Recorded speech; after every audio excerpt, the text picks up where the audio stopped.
السلام عليكم ورحمة الله وبركاته. أهلا وسهلا بكم في دخول مفاجئ من أكشن فور ميديا.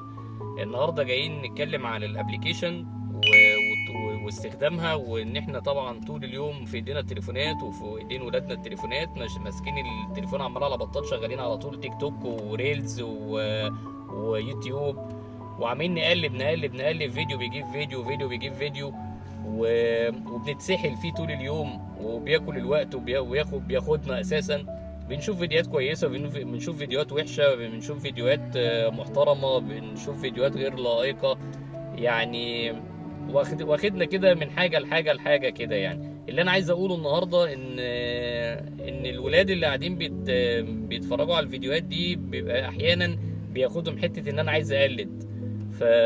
ففي فيديوهات كده طلعت الفترة الأخيرة دي في إن يعني أنا لو معانا دكاترة على الصفحة أو ناس متخصصة بس يطلعوا يشرحوا لنا القصة دي، بتبقى أنا هعرض الفيديوهات.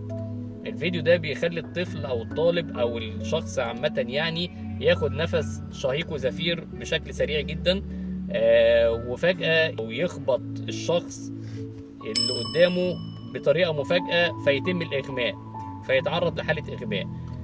الناحية الطبية أنا مش هفهم فيها، المفروض دكتور يطلع يقول لنا وضع الموضوع ده إيه، ولكن هتكلم بتخصصي أنا ممكن أعملها، وممكن أعملها وأقنعك جدا إن هي حقيقة، وهي يعني مفيش أي نوع من أنواع الحقيقة، هي كلها تمثيل في تمثيل. أنا لو جيت مثلت وخليت الشخص اللي قدامي ياخد نفس فجأة ورحت زقه، وبعد كده مثل إن هو أغمى عليه ووقع في الأرض، وبعدين قعدنا نفوقه، وبعدين الكلام ده كله، هو الفكرة ان بدأت المدارس تبدأ تبعت رسائل لأولياء الأمور بأنهم ياخدوا بالهم من الأطفال وياخدوا بالهم من أولادهم وهم ماسكين التليفونات، لأن الحالات دي بتؤدي إلى حالة وفاة.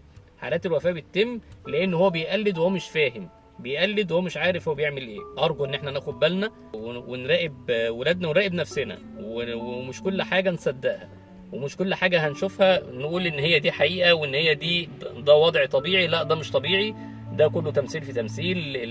التكنولوجيا والتقدم في التكنولوجيا خلانا ان احنا نعمل حاجات كتير قوي، منها الصح ومنها الغلط. مش كل حاجة نصدقها زي ما قلت، مش اي خبر نصدقه، لازم نعرف المصدر، لازم نعرف الحقيقة بتاعة الفيديو او بتاعة الخبر.